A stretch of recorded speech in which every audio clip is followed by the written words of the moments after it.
Hello everyone, welcome back to my YouTube channel Vigyan Zone. Today we are going to start with the third part of this chapter, that is pollution of air and water. हम लोग यहाँ पर Ganga action plan के बारे में बात करने वाले हैं. सबसे पहले एक चीज समझते हैं, ये केस स्टडी है हम लोगों की रिगार्डिंग द रिवर गंगा. ठीक है, गंगा रिवर के रिगार्डिंग हम लोगों की एक केस स्टडी है जिसमें हम लोगों को सबसे पहले ये चीज समझनी है कि गंगा बहुत ही ज्यादा एक पॉपुलर हम लोगों की रिवर है जो पहले के टाइम पर बहुत ही ज्यादा प्योर मानी जाती थी. उसकी प्योरिटी के लिए ही वो इतनी फेमस थी. पर आज के टाइम पर इतनी ज्यादा पॉल्यूटेड हो चुकी है कि उसमें से उस वाटर को यूज करना बहुत ही डिफिकल्ट हो गया. बहुत सारे लोगों के लिए डेली पर्पसेस के लिए ये रिवर बहुत अपना अमाउंट में पानी यूटिलाइज करती है. बहुत सारे लोग यूज करते हैं उस रिवर का पानी अपने लाइवलीहुड्स के लिए. ठीक है, पर अब एक हम लोगों की यूनिट है that is WWF. That is WWF. It is world wide WOR world wide fund of nature. It is world wide fund of nature. इसने एक स्टडी की और उसमें बताया, उसकी जो स्टेटमेंट निकाली, उसका जो रिजल्ट आया हमारा, उसमें WWF ने बताया कि जो गंगा है वो अब 10 वर्ल्ड की मोस्ट एंडेंजर्ड रिवर्स में से एक है. एंडेंजर्ड रिवर्स जैसे आप लोगों ने प्रीवियस क्लासेस में शायद एंडेंजर्ड स्पीशीज के बारे में पढ़ा होगा, जो एकदम एंड पर है, जो ऑलमोस्ट खत्म हो रही है, वो स्पीशीज को एंडेंजर्ड स्पीशीज कहते हैं. इसी तरह एंडेंजर्ड रिवर्स वो रिवर्स होती हैं जो एकदम एंड पर हैं, खत्म हो चुकी हैं या खत्म हो रही हैं. ठीक है, मतलब दिखना ही बंद हो रही है. Saraswati is one of that river जो बिल्कुल दिखना बंद हो चुकी है. No more available. बहुत ही ज्यादा कहीं कहीं थोड़ी बहुत अगर दिखती है तो दिखती है, वरना नहीं दिखती है.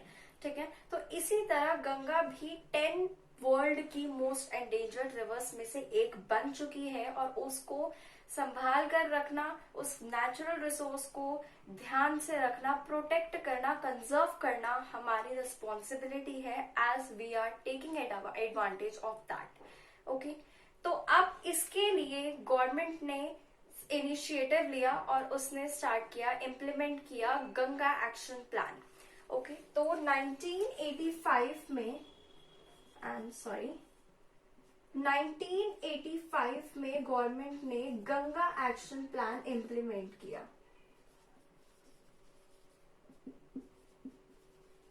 जिसका एम क्या था, ये फर्स्ट था हमारा, तो मैं इसे ए से रिप्रेजेंट कर रही हूँ. 1985 में गंगा एक्शन प्लान गवर्नमेंट ने इंप्लीमेंट किया और उसका एम था हर रिवर को क्लीन करना. ठीक है, टू क्लीन द रिवर्स. ये इसका मेन मोटिव था. पर काफी कुछ किया गया, काफी कुछ इम्प्लीमेंटेशंस की गई. उसके बाद में ऑब्जर्वेशन ली गई.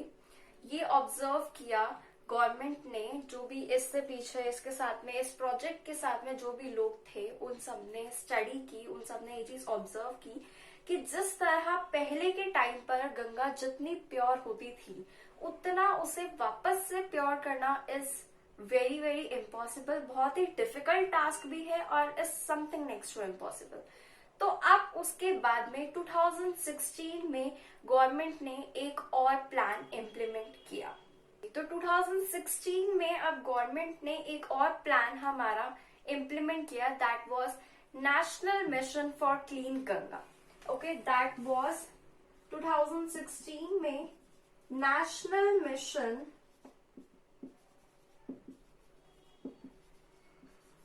For clean Ganga. ठीक है, ये प्लान बी था जो इम्प्लीमेंट किया गया. इसका एम भी यही था कि रिवर वगैरह को साफ किया जाए, उसका पॉल्यूशन लेवल किसी तरह कम किया जाए. अब हम लोग बात करते हैं, ये था हमारा गंगा रिवर के ऊपर केस स्टडी. ये गंगा के लिए किया गया, उससे कुछ इफेक्ट्स पड़े भी हैं, पर इट्स ऑल, जब तक सब लोग साथ में मिलकर वर्क नहीं करेंगे, until and unless कुछ भी नहीं हो सकता है। अब हम लोग बात करते हैं, मैंने प्रीवियस वीडियो में ये टॉपिक डिस्कस किया था रिगार्डिंग द कानपुर गंगा जो हमारी कानपुर से निकलती है वो बहुत ही ज्यादा पॉल्यूटेड है। तो उस टाइप के कुछ और भी एरियाज हैं जहां पर गंगा और बहुत सारी ऐसी रिवर्स हैं जो दिखना बंद हो चुकी हैं, बहुत फ्लो उनका कम हो चुका है, नियरली डेड। तो उन एरियाज में जो रिवर गंगा है वो नियरली डेड कहलाती है।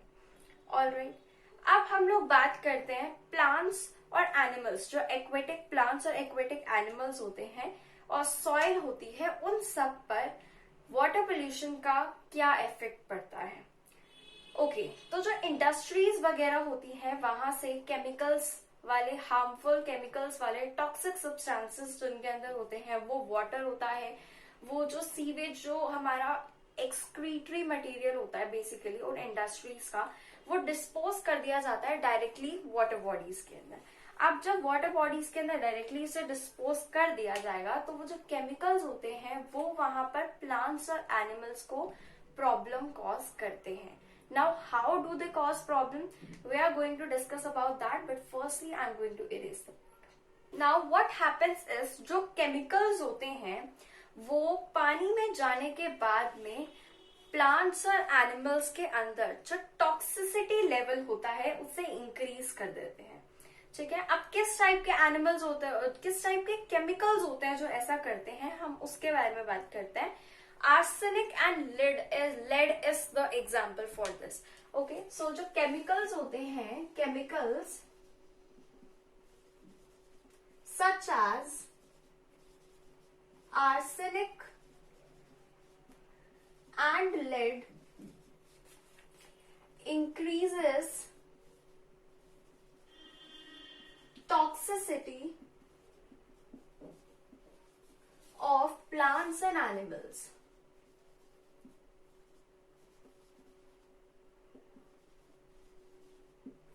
ऑलराइट, और सेकेंड जो इफेक्ट आता है हमारा वाटर पोल्यूशन से वो सॉइल पर भी आता है, जो क्रॉप्स है उसकी प्रोडक्टिविटी पर भी इफेक्ट आता है। नाउ हाउ, देखो जो सॉइल होती है उसके अंदर हम लोगों का जो ये पास होकर जा रहा है पूरा सॉइल, हमारे जो केमिकल्स होते हैं, जो हार्मफुल केमिकल्स होते हैं, टॉक्सिक सब्सटेंसेस होता है, उसे एब्जॉर्ब कर लेती है। और जब उसे एब्जॉर्ब कर लेती है उसके बाद में जो उसका एसिड लेवल होता है, जो एसिडिटी लेवल होता है सॉइल का, वो फ्लक्चुएट हो जाता है। एज वेल एज उसकी वजह से जो वर्म्स हैं बहुत सारे, उनकी ग्रोथ स्टार्ट हो जाती है सॉइल में, जिसकी वजह से जो प्लांट्स हैं वो प्रॉपरली ग्रो नहीं कर पाते।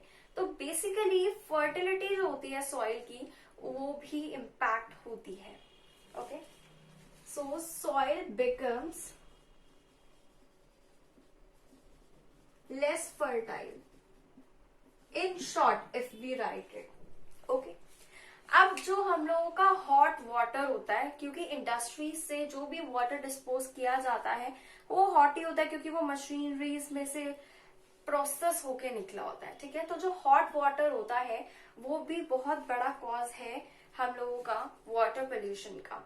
कैसे? क्योंकि जो हॉट वाटर होता है उसे जब हम लोग वाटर बॉडीज के अंदर डिस्पोज करते हैं तो जो टेम्परेचर होता है वो फ्लक्चुएट होना स्टार्ट हो जाता है, कई बार डिक्रीज हो जाता है, कई बार बहुत ज्यादा इंक्रीज हो जाता है। बिकॉज इट्स हॉट वाटर तो मोस्टली ऑब्वियस सी बात है जो टेम्परेचर है वो इंक्रीज होगा। तो टेम्परेचर इंक्रीज हो जाता है वाटर बॉडीज का, जिसकी वजह से प्लांट्स और एनिमल्स के लिए उस टेम्परेचर में अडेप्ट करना मुश्किल हो जाता है and they don't survive anymore. Okay, they die. ठीक है, तो इस तरह से जो थर्ड कॉज है वो हम लोगों का है hot water disposal causes increase of temperature of water bodies, leading to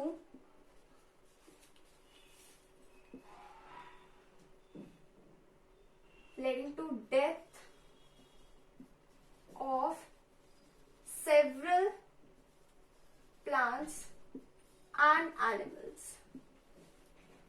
plants के अंदर क्या होगा, ग्रोथ स्टंट हो जाएगी, वो ग्रो नहीं करेंगे और एनिमल्स के अंदर दे विल डाई। और जब प्लांट्स भी ग्रो नहीं करेंगे तो एक स्टेज ऐसी आएगी when they will also die. Okay, so next हम लोग बात करने वाले हैं पोर्टेबल वाटर के बारे में। पोर्टेबल वाटर होता क्या है और किस तरह से हम लोग वाटर को फ्रेश बना सकते हैं।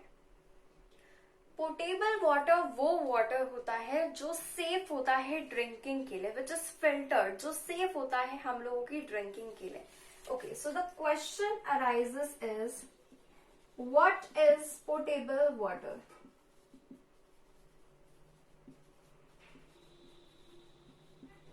Water which is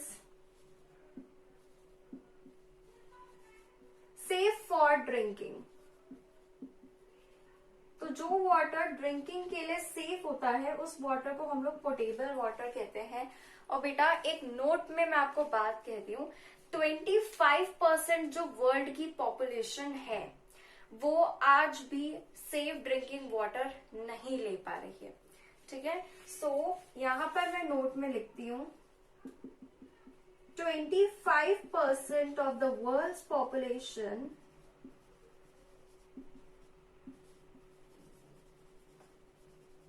is without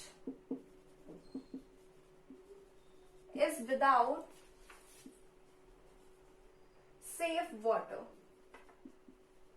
without safe drinking water है आज भी 25% of the world's population. Okay, अब क्वेश्चन ये अराइज होता है कि जो हमारी रिवर्स है वो इतनी ज्यादा पॉल्यूटेड हो चुकी है, तो किस तरह से अब हम लोग वाटर को सेफ बनाए for drinking. Okay, so there are some steps, let me write it here. Okay, so the steps to make water safe for drinking। Okay, तो उसकी हम लोग यहाँ पर बात करते हैं। स्टेप्स नहीं है ये बेसिकली 3 प्रोसेसेस हैं, 3 एग्जाम्पल्स हैं जिनसे हम लोग सेफ बना सकते हैं वाटर को फॉर आवर ड्रिंकिंग। ओके, जिसमें से सबसे पहला पॉइंट आता है बॉइलिंग का।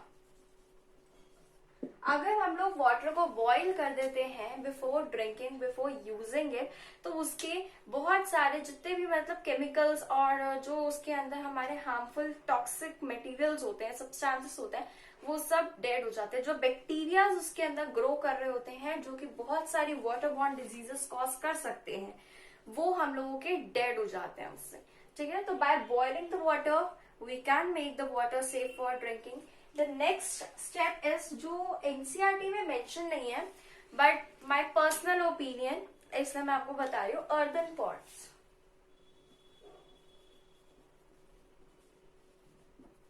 मिट्टी के घड़े जो होते हैं आप उनका यूज कर सकते हो, उसमें वाटर नेचुरली फिल्टर हो जाता है।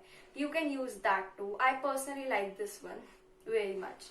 Okay, even if you are you're using RO at your homes, then also I prefer to drink the water of this मटका। मुझे बहुत अच्छा लगता है। नेक्स्ट जो हमारा थर्ड आता है दैट इज क्लोरिनेशन।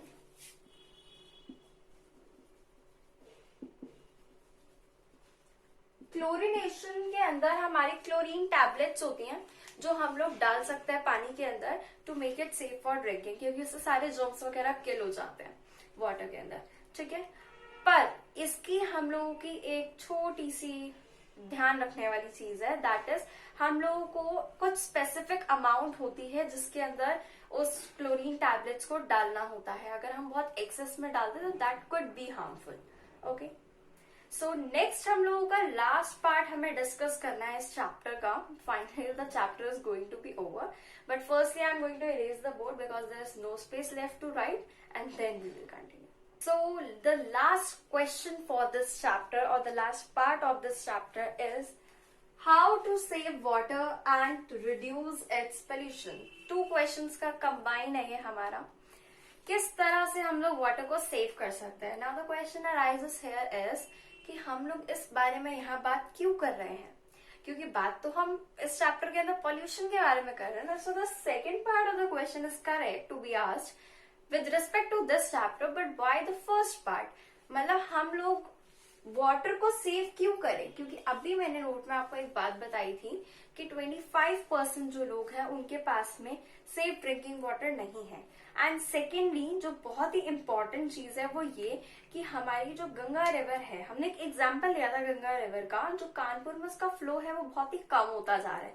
तो धीरे धीरे कई सारे एरियाज में इसी तरह जो रिवर्स हैं वो कम होती जा रही है, जिसकी वजह से वाटर की जो क्वांटिटी है वो बहुत ही कम हो चुकी है। स्पेशली जो प्योर वाटर है, फ्रेश वाटर है, वो बहुत ही ज्यादा स्कैर्स हो चुका है, प्रेजेंट ही नहीं है। तो एक टाइम ऐसा आएगा, अगर हम लोग लिमिटलेसली वाटर को यूज करते रहेंगे तो एक टाइम ऐसा आएगा, लिमिटलेसली यूज भी नहीं, लिमिटलेसली वेस्ट करते रहेंगे अगर हम वाटर को, तो एक टाइम ऐसा आएगा जब हमारे पास में वाटर बचेगा ही नहीं।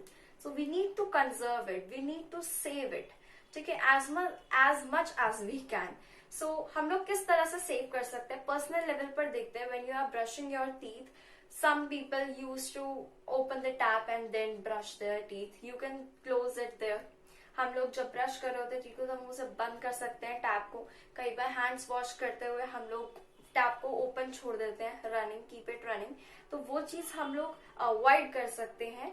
और जो हम लोग वेजिटेबल्स वगैरह को धोने के लिए, वॉश करने के लिए जो वाटर यूज करते हैं, उस वाटर को हम लोग कलेक्ट करके प्लांट्स के अंदर डाल सकते हैं। प्लांट्स को वाटर करने के लिए हम लोग वही वाटर को यूज कर सकते हैं। तो ये कुछ छोटे छोटे से स्टेप्स है जिनसे हम लोग वाटर को सेव कर सकते हैं। ओके, देन हमारे पास में आता है कि हम लोग किस तरह से उसका पॉल्यूशन रिड्यूस कर सकते हैं। पॉल्यूशन रिड्यूस करने के लिए हम लोग तीन मेथड्स का भी यूज कर सकते हैं, that is reduce, reuse and recycle. Recycle और रीयूज करने से हम लोग सेव भी कर सकते हैं वाटर को।